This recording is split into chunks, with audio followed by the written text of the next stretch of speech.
नमस्कार दोस्तों, recently reserve bank of India ने प्रपोज किया है 4 tier structure for NBFC, that is non banking financial companies. आप यहां पर देख सकते हो RBI paper on new regulatory framework for NBFC proposes a 4 tier structure. तो यहां पर हम जानेंगे कि एनबीएफसी होता क्या है, क्योंकि आपको पता होना चाहिए पिछले 10 वर्षों से एटलीस्ट जो एनबीएफसी है वो बहुत तेजी से ग्रो किया है, लेकिन 3-4 साल पहले आपको याद होगा यहां पर 2-3 वर्षों से एटलीस्ट जो एनबीएफसी सेक्टर है वो बहुत ज्यादा कमजोरी से गुजर रहा है। कई सारे एनबीएफसी सेक्टर फेल हुए हैं। इन सारे चीजों को देखते हुए जो रेगुलेशन होना चाहिए उनके ऊपर, उसको लेकर यहां पर कुछ चेंजेस करने की बात कर रही है आरबीआई। तो ये है क्या एग्जैक्टली 4 tier का मतलब क्या है, इन सब के बारे में जानेंगे। चलिए आगे बढ़ते हैं। मैं हूं अंकित अग्रवाल और अपडेट के लिए आप मुझे फॉलो कर सकते हैं इंस्टाग्राम, फेसबुक और ट्विटर पर। मेरे लेक्चर की हर पीडीएफ आपको फेसबुक पर तो मिलेगी ही, प्लस साथ में आप मेरा टेलीग्राम चैनल ज्वाइन कर सकते हैं by searching Ankit Agarwal official. और अगर आप यूपीएससी की तैयारी कर रहे हैं तो आपके लिए सुनहरा मौका स्टडी है आपके लिए स्मार्ट कोर्सेज, जिसके थ्रू आप अपनी प्रिपरेशन और भी ज्यादा अच्छे तरीके से कर सकते हैं। यहां पर सबसे पहले तो हमें यह समझना है कि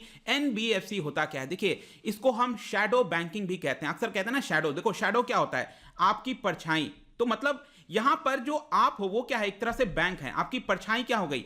ये एक तरह की एनबीएफसी हो गई। ठीक है, तो यहां पर बैंक क्या है? एकदम फोर फ्रंट पर रहते हैं। यहां पर लोगों के लिए सुविधा देते हैं, डिपॉजिट्स, लोन प्रोवाइड करना, मतलब एकदम आगे रहते हैं। लेकिन इसके साथ साथ हमारे इकोनॉमी के अंदर बहुत बड़ा रोल निभाया जाता है शैडो बैंकिंग के द्वारा, जिनको हम नॉन बैंकिंग फाइनेंशियल कंपनीज कहते हैं। लेट मी टेल यू, ये बैंक की तरह नहीं होते हैं, बैंक से अलग होते हैं। बैंक के पास एक प्रॉपर लाइसेंस होता है।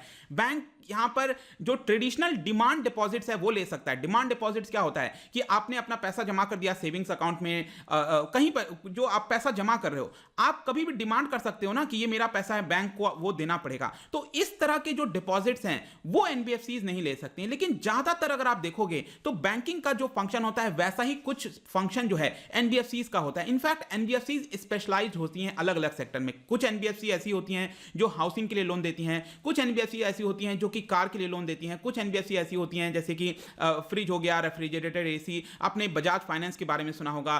कई तरह की एनबीएफसी आपको देखने को मिलेंगी जिनका बहुत बड़ा रोल रहता है। लेट मी टेल यू, इसको आप छोटे में मत लीजिएगा। एनबीएफसी हमारे देश के अंदर एक बहुत इंपॉर्टेंट रोल प्ले करती हैं फाइनेंशियल सेक्टर को उभारने के लिए। तो यहां पर क्या है कि जो एनबीएफसीज हैं वो एक कंपनी होती हैं। वैसे क्या होता है, जो बैंक्स होता है वो आपका आरबीआई के द्वारा पूरी तरह से देखा जाता है। आरबीआई रेगुलेशंस के अंदर काफी कड़ी निगरानी होती है। लेकिन जो एनबीएफसी है वो कंपनी के तौर पर रजिस्टर की जाती है। अभी तक 1956 के तहत रजिस्टर की जाती थी, अब यहां पर 2013 का जो कंपनीज एक्ट है उसके तहत रजिस्टर की जाती है। इनके साथ द्वारा मैंने आपको बताया बहुत सारे बिजनेस दिए जाते हैं, insurance business, hire purchase, leasing, कई तरह के बिजनेस मिलते हैं। तो ये एनबीएफसी हो गया। ये होता, अब यहां पर हुआ क्या है, सरकार क्या चेंजेस ला रही है? बेसिक सरकार नहीं, आरबीआई। तो आरबीआई ने क्या किया था, एक वीक पहले यहां पर एक डिस्कशन पेपर लाया है। देखिए ना, अब यहां पर आप देख सकते हो, आरबीआई की वेबसाइट पर जाओगे तो आपको ये मिल जाएगा। RBI releases discussion paper on revised regulatory framework for NBFC. तो यहां पर अभी डिस्कशन पेपर है, ध्यान रखना है, ये भी फाइनलाइज नहीं हुआ है।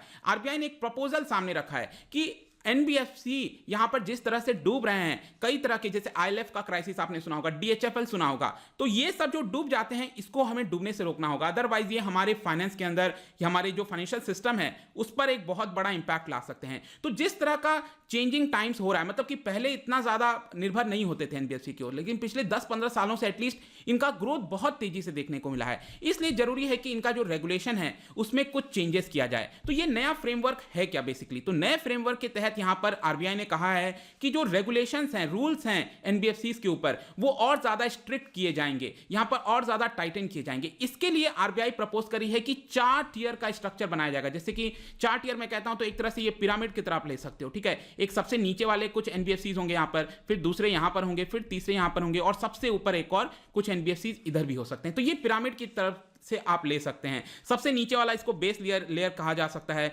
मिडिल लेयर है, फिर अपर लेयर, और सबसे ऊपर टॉप लेयर इसको यहां पर कह सकते हैं। इनफैक्ट यहां पर एक और चीज प्रपोज किया गया इस पूरे प्रपोजल में, मैं डिटेल में नहीं जाऊंगा, लेकिन जैसा कि आपको पता होगा कि बैंक अगर सपोज कोई लोन देता है किसी को और वो लोन 90 दिन तक वापस नहीं आता है, उसका इंटरेस्ट पेमेंट कुछ नहीं आता है, तो वो क्या बन जाता है? बैड लोन बन जाता है, जिसको हम नॉन परफॉर्मिंग एसेट भी कहते हैं। Right, remember this thing.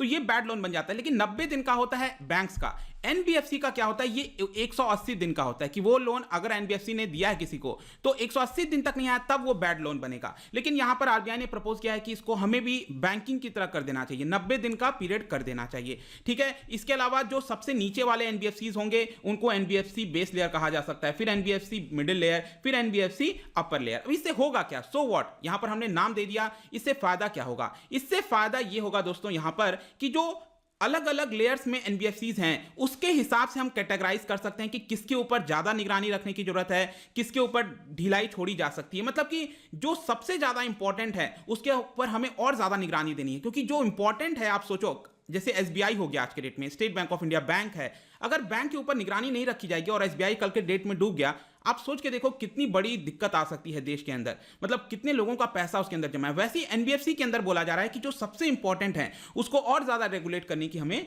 आवश्यकता है। फॉर एग्जांपल जैसे कि यहां पर बताया जा रहा है कि एनबीएफसी जो अपर लेयर में आएगा, टॉप लेयर के जस्ट नीचे, देखिए टॉप लेयर अभी वो है कि होना चाहिए कि नहीं होना चाहिए, लेकिन सपोज कोई अपर लेयर में है तो कोई भी एनबीएफसी अगर अपर लेयर में आ गई तो यहां पर उसको 4 साल तक स्ट्रिक्ट रेगुलेशन के अंदर आना पड़ेगा। भले ही अगर सपोज मैं कहता हूं 2021 में वो अपर लेयर में आ गई, लेकिन 2022 में वो वापस से मिडिल लेयर में चली गई, जो भी नियम कानून है उसके हिसाब से ऊपर नीचे होता रहेगा, तो मिडिल लेयर में आ गई। लेकिन उसके बावजूद भी क्योंकि वो अपर लेयर में आ चुकी थी तो अगले 4 साल तक उसके ऊपर स्ट्रिक्ट रेगुलेशन रखा जाएगा। आया समझ में? तो ये ऐसी करने की कोशिश की जा रही है। इनफैक्ट एनबीएफसी जैसा कि मैं आपको बता रहा था बहुत तेजी से ग्रोथ हुआ है। इनका जो बैलेंस शीट है, देखिए बैलेंस शीट में क्या होता है, बैलेंस शीट में एक तरफ एसेट होता है, एक तरफ लायबिलिटी होता है, राइट। तो ये बैलेंस शीट होता है। तो यहां पर बैलेंस शीट इनका अगर आप देखोगे पिछले 5 वर्षों से डबल हो गया है। 2015 में बैलेंस शीट 20 लाख करोड़ का था, अभी देखिए 50 लाख करोड़ का हो गया। तो बहुत तेजी से ग्रो हो रहा है एनबीएफसी। इसलिए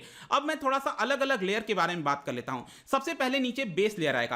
बेस लेयर में क्या है, जैसे पिरामिड हो गया ये आपका, तो जो सबसे नीचे है यहां पर बहुत सारे एनबीएफसी होंगे जो छोटे मोटे होते हैं, जिनके फेल होने से कोई बहुत बड़ा इंपैक्ट भी नहीं आ सकता है। मतलब कि जो नॉन सिस्टमिकली इंपॉर्टेंट बैंक होते हैं, सॉरी एनबीएफसी होते हैं, उनको इस कैटेगरी में रखा जाएगा। मतलब निगरानी रखी जाएगी लेकिन बहुत ज्यादा स्ट्रिक्ट नहीं रखा जाएगा, ताकि वो अपना अच्छे से काम कर सकें। और P2P लेंडिंग वाले होते हैं, पीयर टू पीयर जिसको कहते हैं, वो एनबीएफसी जो कि मदद करते हैं बोरोअर लेंडर्स को जो है मीट करने के लिए। फिर दूसरे लेयर में यहां पर मिडिल लेयर आ सकता है। मिडिल लेयर में क्या होगा कि जो इंपॉर्टेंट एनबीएफसीज हैं, सिस्टमिकली इंपॉर्टेंट एनबीएफसीज हो गई, डिपॉजिट टेकिंग वाली एनबीएफसीज हो गई, ठीक है। कई तरह की एनबीएफसीज होती हैं, जैसे मैंने आपको बताया कुछ एनबीएफसी ऐसी होती हैं कि जो डिपॉजिट लेती हैं लेकिन ट्रेडिशनल नहीं, मैंने बताया था बैंक ही डिमांड डिपॉजिट ले सकता है, एनबीएफसी डिमांड डिपॉजिट नहीं ले सकती। डिपॉजिट का मतलब है कि 5 साल के बाद ही ये पैसा लौटाएंगे, उसके पहले नहीं लौटाएंगे। बैंक में क्या होता है, आप गए, आप अपना पैसा आज जमा किए, आपको तुरंत चाहिए तो आप तुरंत भी ले सकते हो, जब भी आप डिमांड करोगे ले सकते हो। एनबीएफसी के केस में ऐसा नहीं होता है। तो इस तरह के जो इंपॉर्टेंट एनबीएफसीज हैं जिनको बेस लेयर से ज्यादा स्ट्रिक्टर कॉम्प्लायंस में रखना है,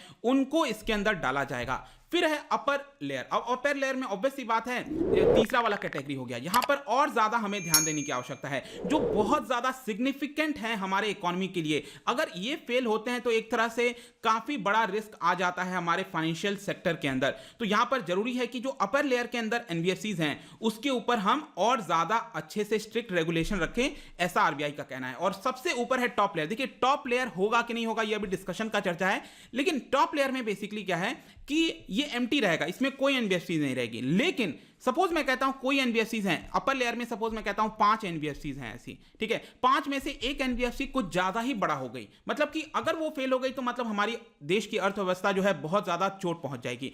तो उस एक एनबीएफसी को कई बार किया जा सकता है कि वो टॉप लेयर में ले जाया जा सकता है, मतलब कि पूरी तरह से और ज्यादा स्ट्रिक्टर रेगुलेशन।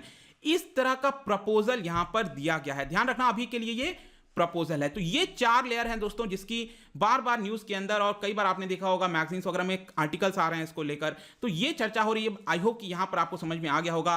कंक्लूजन में दोस्तों यहां पर कह सकते हैं कि जिस तरह का रिसेंटली स्ट्रेस देखने को मिला है, एनबीएफसीज फेल हुई हैं, जरूरी है इस तरह का रेगुलेशंस लाना, क्योंकि चेंजिंग रियलिटीज, जो टाइम्स चेंज हो रहे हैं, जिस तरह से एनबीएफसीज का रोल बढ़ते जा रहा है, एक अच्छी बात है कि यहां पर आरबीआई इसके ऊपर ध्यान दे रही है, क्योंकि इनके डूबने की वजह से बहुत लोगों का पैसा इसके अंदर होता है, वो भी डूब जाते हैं। तो ये वीडियो था दोस्तों। जाने से पहले एनबीएफसी को लेकर ही यहां पर मैंने कुछ डेटा से रिलेटेड क्वेश्चन डाला है कि आप इसको कर पाते हैं। इसका जो राइट आंसर है मैं हमेशा की तरह अपने इंस्टाग्राम पर तो डालूंगा ही, अगर आप इंस्टा पे नहीं हो कोई बात नहीं, टेलीग्राम से ले सकते हैं। मैं कई सारे एमसीक्यूज यहां पर डालता रहता हूं स्टोरीज के फॉर्म में, आप जाकर प्ले कर सकते हो। अगर आप मुझसे इकोनॉमी पढ़ना चाहते हैं, कोई भी कोर्स परचेस करना चाहते हैं, स्टडी IQ ऐप पर जा सकते हैं। आई होप की वीडियो आपको पसंद आया होगा। मिलता हूं आपसे next time, till then thank you very much, see you soon.